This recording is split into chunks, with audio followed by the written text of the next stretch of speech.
Bonjour, j'attendais, comme d'habitude, qu'il y ait une connexion et que je puisse, eh ben, converser avec vous, je puisse parler. On y va? J'attends parce que je suis sûr que je vais être certain que nous sommes en direct, c'est Facebook Live et je remercie tous ceux et toutes celles qui regardent le replay. Vous êtes sympas, vous mettez un petit commentaire. Ça y est, je regarde le replay. Ben, ça me fait toujours plaisir parce que ça veut dire que tout simplement, ben, vous êtes là et que vous suivez Le meilleur est à venir. Aujourd'hui, épisode 102, avec toute sortes d'histoires, des petites histoires qui nous mettent du baume au cœur, qui nous donnent de l'énergie, de la pêche, qui nous donnent envie d'aller de l'avant. Et c'est surtout ça qui est important. Et je voulais vous dire quelque chose, et là je j'oublie complètement de vous dire, c'est... Ah oui, regardez, vous êtes en train de me regarder peut-être en ce moment, ce que vous soyez en direct ou en replay, hein, c'est pas grave. Regardez, vous avez la barre, j'ai découvert ça hier en fait. Vous avez la barre où vous avez le son, le réglage du son, etc. Vous avez la progression au niveau des minutes. Et vous avez un carré, vous allez voir, je ne peux pas vous montrer parce que comme j'ai dit, je n'ai pas mon iPad. Vous avez un carré, une sorte de carré avec un autre petit carré blanc dedans. C'est génial cette fonction, je viens de la découvrir et je vous recommande de l'utiliser. Elle vous permet d'ouvrir une autre fenêtre dans Facebook et donc de pouvoir m'écouter ou vaguement me suivre dans un petit coin de votre ordinateur, tout en continuant à faire ce que vous vouliez sur la page Facebook en regardant les news ou ce qui se passe. Parce que ce que je dis, bien sûr, je ne dis pas que c'est primordial ou c'est super important, mais si vous voulez écouter, et souvent vous écoutez, eh ben c'est ça qui est le plus intéressant. Qui est-ce qui est là? Salut Crafty Girl. Oh, merci Crafty Girl. Tu as déjà partagé la vidéo. Génial, je te remercie énormément. Salut Sari. Salut Stéphane, depuis la Pologne. Comment vas-tu? Eh oui, oui, oui. Donc, comme vous le savez, j'ai toujours pas mon iPad, hein, je suis en voyage en ce moment. Donc l'iPad est resté à la maison, donc je ne peux pas vous montrer les belles photos, les beaux partages que vous faites. Et donc, eh ben, il n'y en aura pas. Il n'y en aura pas. Désolé, on va directement aller à l'histoire du jour. Ça fera un petit peu plus court, peut-être que ça vous arrange. Mais moi, j'aime bien partager parce qu'il y a vraiment des choses très amusantes qui se passent sur Facebook et sur Twitter, sur d'autres médias, j'oublie, sur d'autres médias, voilà. Et c'est toujours intéressant de voir tout l'humour qui est développé. Bref, j'espère que vous avez bien commencé la semaine. Aujourd'hui, c'est lundi, on est reparti tranquillement. C'est agréable. J'espère que vous avez le beau temps. Ici, nous, on a le beau temps, donc c'est très très bien comme ça. Et on va donc aller en Inde. Alors vous allez me dire, mais vendredi dernier, on était déjà en Inde. Vous vous rappelez? Eh ben moi, je vais vous dire, on y retourne. Et c'est le hasard, c'est le pur hasard. Je n'ai pas fait des recherches spécialement sur l'Inde parce que c'est un pays que je ne connais pas, immense, hein, et que je ne connais pas du tout. On ne peut pas tout connaître, hein, ça prend du temps. Mais donc on revient en Inde et le hasard a fait qu'une autre information qui est passée, que j'ai trouvée, m'a interpellé. Et c'est une histoire que je trouve à la fois passionnante, mais également, si vous avez suivi l'épisode de vendredi dernier, l'épisode 101, qui parle de buts, toujours ces buts qu'il est important, je crois, de se fixer dans la vie, petit ou grand, peu importe, mais ce sont ces buts qui nous font avancer. Et donc, voilà cette histoire toute bête qui se passe dans l'état de Maharashtra. L'état de Maharashtra, c'est l'état où se trouve la capitale de l'Inde, Bombay, et donc sur la côte ouest de l'Inde. Et à une centaine de kilomètres au nord, je crois, de Bombay, il y a un petit village qui s'appelle Phangane. C'est un tout petit village, très peu d'habitants. Et dans ce village, comme des centaines de milliers de villages en Inde, la plupart des femmes sont illettrées. Beaucoup sont illettrées. Pourquoi elles sont illettrées? Eh bien parce que, et surtout pour les grands-mères, hein, parce que vous avez vu le titre, je vais parler des grands-mères. Parce que les grands-mères, eh bien, souvent en Inde, elles étaient mariées très jeunes. À l'âge de 10, 12 ans, déjà elles étaient mariées. Donc il était hors de question d'aller à l'école, et même avant, il y avait du travail. Et même s'il n'y avait pas de travail, il n'y avait pas d'argent pour payer les affaires, les fournitures pour aller à l'école. Donc il était hors de question d'aller à l'école. Et ensuite, lorsqu'elles avaient des enfants, ces femmes, eh bien, salut Léa, Eh bien, ces femmes, eh ben, elles éduquaient leurs enfants. Elles n'avaient pas qu'un enfant maintenant ou deux. C'était généralement 4, 5, 6. Donc, elles passaient leur vie, toute leur jeunesse et toute leur vie adulte à éduquer leurs enfants. Donc, il était hors de question de faire quoi que ce soit d'autre. Et ça prenait du temps et elles étaient fatiguées. Et lorsqu'elles arrivaient à être grand-mères, ces femmes indiennes, eh ben, il y avait les petits-enfants. Et donc, à nouveau, une nouvelle génération dont il fallait s'occuper, enfin, aider leurs propres filles à élever leurs enfants, etc. Et puis, elles arrivaient à un certain âge où elles étaient quand même fatiguées. Elles restaient en un coin de la maison à prier ou à méditer. Et puis, petit à petit, on les oublie. On les oubliait et on les oublie. Je parle du présent maintenant. Mais, dans le village de Fangané, il y a un professeur qui a vu ça et qui s'est dit, il faut faire quelque chose. Yogendra Bangar, c'est son nom, il a 41 ans. Il est prof dans l'école primaire de Fangané, ce tout petit village au nord de Bombay. Et il se dit, mais c'est pas possible, ces grands-mères qui sont pratiquement abandonnées pas abandonnées, elles vivent avec le reste de la famille, mais sont dans un coin de la maison, elles ne font pratiquement rien, elles aident un petit peu les petits-enfants, elles aident aux tâches ménagères, et c'est tout. Donc elles ont du temps, mais elles n'ont aucun but. Rappelez-vous ce que je vous ai dit vendredi, un but, avoir des buts dans la vie, c'est hyper important, à mon avis, à mon sens.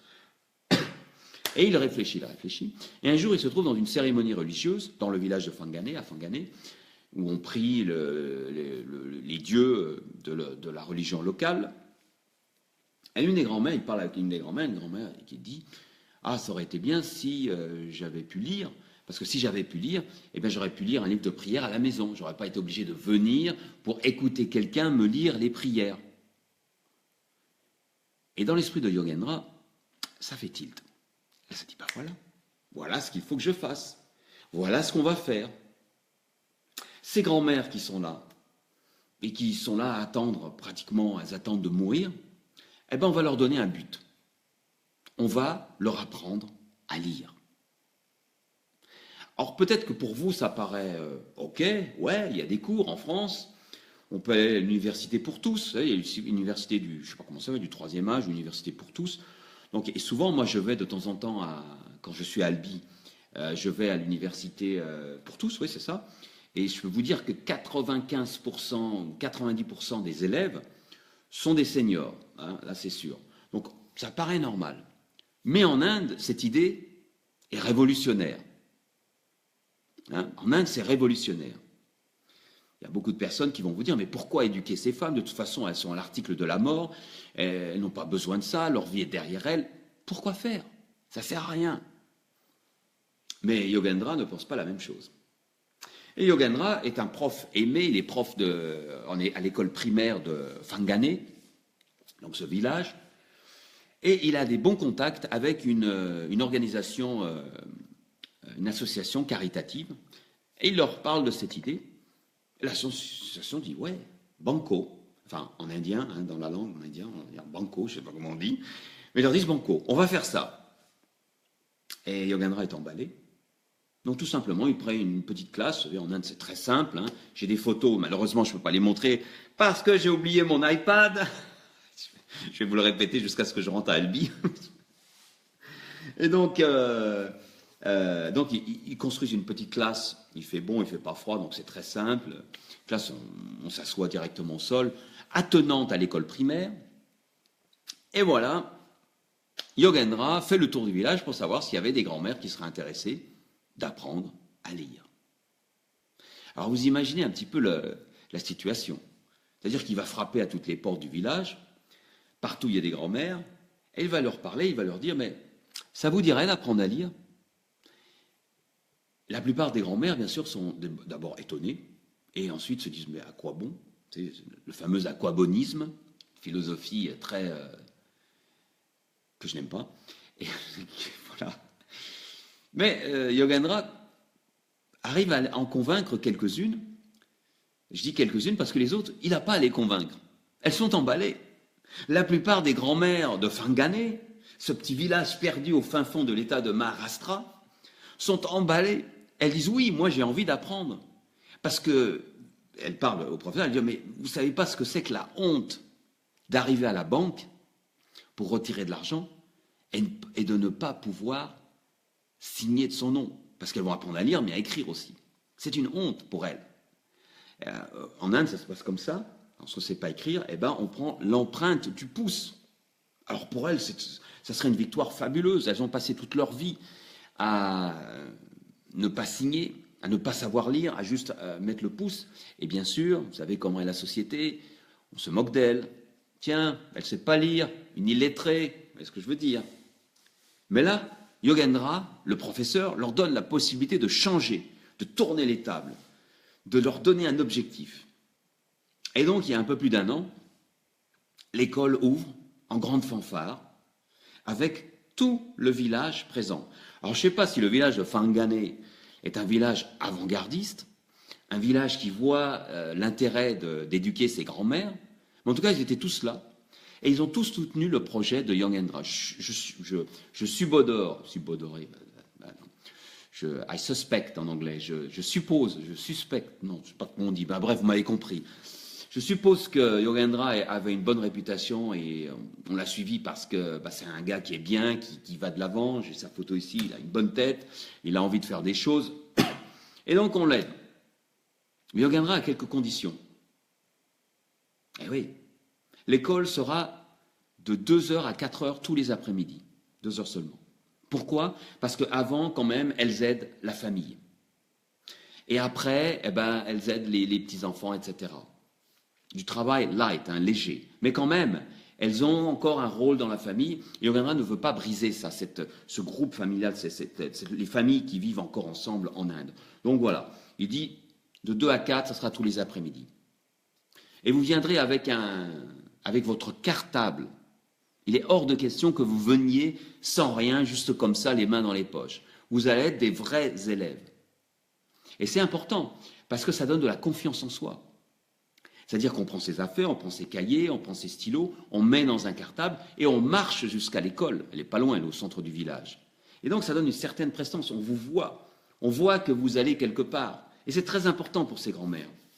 Et puis il y a une dernière chose qu'ils décident de faire, qui est encore plus importante.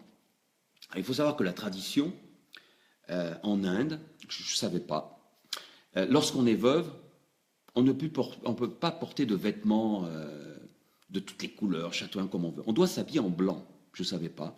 Donc le blanc est la couleur du deuil en Inde. C'est marrant parce que c'est comme aux Antilles et en Guyane, c'est le blanc, la couleur du deuil. Je trouve une très belle couleur, personnellement, c'est plus joli que le noir. Mais donc, en Inde, donc, tout du moins dans l'état de Maharashtra, eh ben, on porte le blanc en signe de deuil. Et Yogendra veut briser ça. Elle dit, vous n'allez pas venir à l'école en blanc, c'est hors de question. Dans toutes les écoles de l'Inde, on vient avec un uniforme. Ils ont des uniformes. Ils ont gardé la tradition britannique, ancienne colonie, majoritairement colonie britannique. Et donc, vous allez venir avec votre uniforme. Et c'est moi qui ai choisi votre uniforme. Les grands-mères sont, qu'est-ce qu'il va nous mettre, etc. Vous allez venir en rose. Alors, le rose, c'est une belle couleur, c'est une couleur qui passe bien. Et donc, toutes les grands-mères sont équipées par l'école en sari, elles viennent en sari bien sûr, en sari de couleur rose. Et j'ai des belles photos à vous montrer que je ne peux pas vous montrer parce que vous savez pourquoi. Vous avez compris maintenant que mon iPad n'est pas là, le traître. Et donc les grands-mères vont à l'école en sari rose avec leur cartable tous les après-midi entre 2h et 4h. Ça a commencé il y a plus d'un an. Et elles sont une trentaine dans le village. Elles ont entre 60 et 90 ans, tenez-vous bien, 90 ans. La doyenne, qui a 90 ans, n'entend pas bien, voit pas bien, mais elle tient à venir pour apprendre, justement, cette chose importante en Inde, de savoir signer de son nom. Et quelle langue elles apprennent? La langue qu'on parle dans le Maharashtra, que je ne connaissais pas, qui est le marathi. Et le marathi, c'est la langue... Alors, c'est intéressant parce que, je vais déborder un petit peu, parce qu'en Inde, c'est l'une des 22 langues officielles de l'Inde. C'est incroyable. Et c'est une langue, le marathi, qui est parlée par à peu près 72 millions de personnes, donc surtout dans l'état de Maharashtra, et aussi dans l'état de Goa. Goa Trance. L'ancienne colonie portugaise. Mais enfin, bref. Donc, elles vont apprendre le marathi. Vous savez, c'est une langue qui... c'est les mêmes, comment ça s'appelle? C'est comme le sanskrit, vous savez, c'est une barre en haut et en dessous on met des ronds. Ouais, je schématise, c'est ça. Et ça s'appelle le Devanagari, si je me souviens bien. C'est le Devanagari, le nom de cette façon de faire les langues. Comme nous on utilise l'alphabet latin. Voilà, ils ont utilisé le Devanagari. Bref, c'est pas important. Le plus important, c'est que la trentaine de seniors de 60 à 90 ans aillent à l'école. Un an après, où en sommes-nous? Et c'est ça qui est important. Eh bien, beaucoup de choses ont changé dans le village. D'abord, le respect. Maintenant, le village respecte beaucoup plus ses grands-mères. Tous les jours de la semaine, il les voit aller à 2 heures à l'école. Et aucune ne manque une classe. Ensuite, souvent, ce sont les petits-enfants qui les emmènent à l'école, par la main. Donc, création d'un lien qui a été un petit peu descendu, puisqu'elles étaient dans un coin de la maison à ne rien faire, ou à faire quelques tâches ménagères, c'est tout. On voit presque, j'allais dire comme des esclaves, mais presque. Mais là, nouveau respect de la part des petits-enfants et des enfants. Elles vont s'éduquer, elles vont à l'école, elles vont apprendre quelque chose. Et ce respect se poursuit lorsqu'elles reviennent à la maison quand elles ont fini l'école à 4 heures, puisqu'il faut faire les devoirs. Et qui va aider à faire les devoirs quand elles ont des soucis? Eh bien, c'est les petits-enfants. Donc, création d'un lien social de plus en plus fort, respect des plus jeunes et confiance en soi, confiance en elles des grands-mères. C'est génial. Voilà tout ce qui se passe. C'est à peu près, maintenant c'est un peu plus d'1 an. L'école avait été créée exactement lors de la journée, le premier jour de classe, c'était lors de la journée internationale des droits des femmes. Donc c'était en 2016, donc c'est un peu plus d'1 an. Et ça marche très très bien, elles sont une trentaine. Et Yogendra est très heureux. Alors parfois, bien sûr, il y en a qui ont du mal à écouter, il y en a qui ont du mal à entendre, bon, enfin bref, c'est pas facile, il y en a qui ont du mal à respirer, les problèmes mais elles viennent, elles tiennent à venir. Elles ont fait un truc sympathique aussi. Chaque grand-mère a planté un arbre. C'est un petit peu un symbole, donc de le jardin, juste à côté de la classe, elles ont chacune planté un arbre, dont elles s'occupent également, donc pas faire que du scolaire, mais également faire autre chose, entre guillemets du jardinage, hein, planter un arbre, s'en occuper, etc. Un petit peu symbole de l'arbre du savoir. Eh oui. Et le plus beau souvenir, ou le plus beau conclusion, pas conclusion, mais exemple que je puisse donner, c'est l'une de ces grand-mères qui se plaignait justement de ne pas pouvoir signer son nom à la banque. Maintenant, eh ben, elle va fièrement à la banque. Elle rentre dans la banque la tête haute, et d'ailleurs les gens la respectent beaucoup plus, lorsqu'elle vient retirer de la banque ou déposer, ou je ne sais pas, faire quoi que ce soit, au moment de la signature, elle n'a plus besoin de montrer le pouce pour faire tampon. Elle prend un stylo et de son plus beau marathi, elle écrit, elle signe de son nom. Et ça, c'est magnifique. Ça peut paraître tout simple, tout bête pour nous. En Europe, par exemple, qui avons des cultures différentes, hein, chacun sa culture, on n'est pas là pour comparer. Mais il faut se mettre à la place de ces femmes qui ont passé leur vie, j'en parlais au début, qui ont passé leur vie à servir les autres. Servir leurs enfants, servir leurs maris, servir leurs petits-enfants, servir la famille, et faire des tâches ménagères, des tâches dans les champs, sans jamais vraiment penser à elles, sans jamais penser à se cultiver. Et bien pour ces femmes, ces 30 grand-mères du village de Fangane au fin fond de l'état de Maharashtra, c'est une victoire énorme. Et cette victoire est énorme non seulement pour elles, là j'extrapole un petit peu, mais pour tous les gens du village et les gens des alentours qui vont les voir.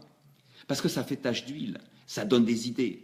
Et j'espère que ça donnera des idées à beaucoup d'autres grands-mères, à beaucoup d'autres professeurs, de créer ces écoles en Inde pour les éduquer. Parce que moi, j'appartiens à une association qui s'appelle He for She, une association internationale qui s'appelle He for She, le He anglais, for She, elle, lui, il pour elle ou lui pour elle, et qui soutient l'éducation des femmes. Parce que éduquer un homme, c'est éduquer une personne, mais éduquer une femme, dans le monde, c'est propager le savoir dans toute la famille. J'espère que vous en êtes convaincus. Et donc pour moi, cet exemple de Fangané avec toutes ces grand-mères qui apprennent à lire et à écrire, eh ben, c'est une belle victoire. Et j'aimerais bien, et j'espère, et ça se fait, il y a plein d'associations qui font ça, que ce soit en Asie ou en Afrique ou ailleurs, qui donnent aux femmes jeunes ou moins jeunes, ce qui est l'idéal, c'est de commencer très jeune, l'idéal, c'est que les plus jeunes filles puissent rester à l'école, recevoir une éducation et changer leur famille, changer leur ville, changer leur pays. C'est ainsi que ça va se passer. Ce n'est pas les hommes. Désolé les gars, je m'inclus dedans. Les hommes ne vont pas changer grand-chose, hein, à mon avis.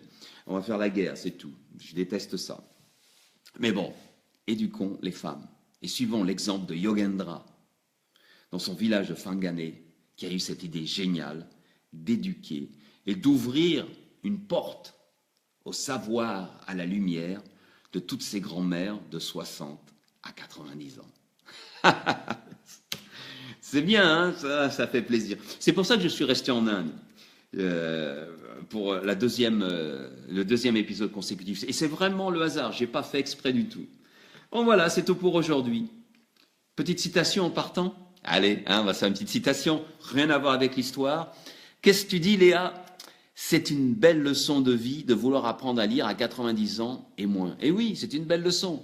Et la plupart, non, on n'a pas eu à les pousser. Certaines étaient un petit peu, comment on dit, reluctant en anglais. Elles étaient,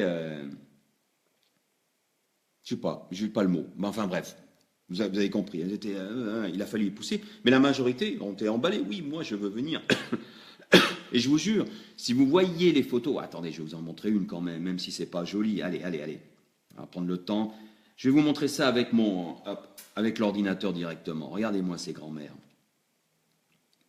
Ah, ouais, je vais vous les montrer. Voilà, les voilà. Attendez, on va la mettre ça en grand. Je ne sais pas si vous les voyez là. Voilà.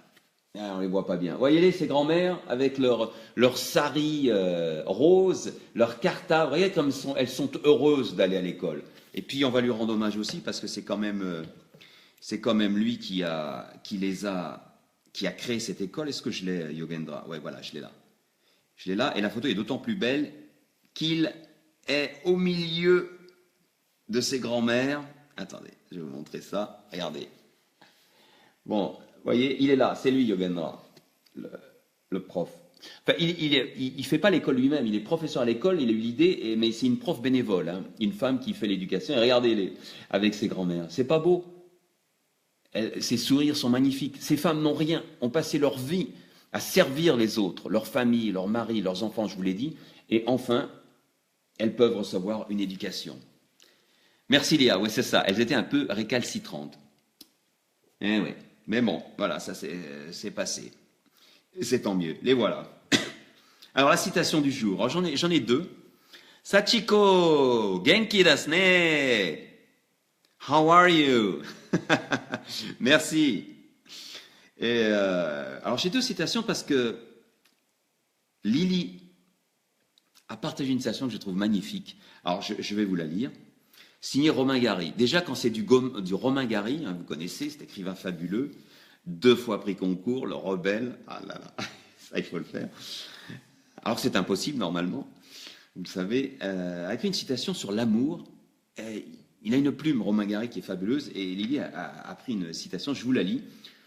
Tu sais, alors il parle à une femme, tu sais, quand je te dis que je t'aime, il ne s'agit même pas d'amour. Je te parle d'impossibilité de respirer autrement. C'est beau, hein? J'aurais aimé écrire cette phrase. Mais c'est Romain Gary. Romain Gary, je l'aime beaucoup parce que aussi il y a plusieurs choses. Il a vécu en Californie comme moi. Il a passé pas mal de temps. Il était consul de France. J'ai étudié sa vie. C'est vraiment intéressant. Et il y a plein de choses que j'aime bien chez lui, mais bon, on va pas sortir de là. Et puis donc la dernière, la citation du jour. Donc je vous la lis.